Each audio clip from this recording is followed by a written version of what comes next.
খালি বউলিয়া মার্কেটত যান। এই যারা বউলিয়া মার্কেট করেন, আপনি যে কত টাকা ঠকিয়েছেন আজকে শোনেন শোনেন।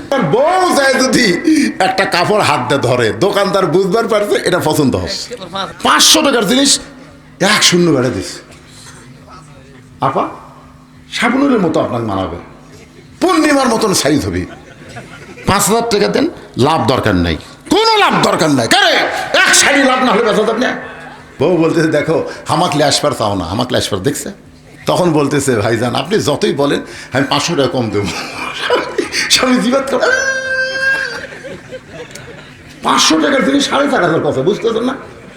স্বামী না ভাই আপনি যতই কম আমি 500 কম দেবো। এই প্যাকেট কর, সারা জীবন লাভ করছি, এক লাভ না কি হবে। হায় রে বউ নিয়ে তারা মার্কেট করতেছে আর আমরা ঠকতেছে ভাই।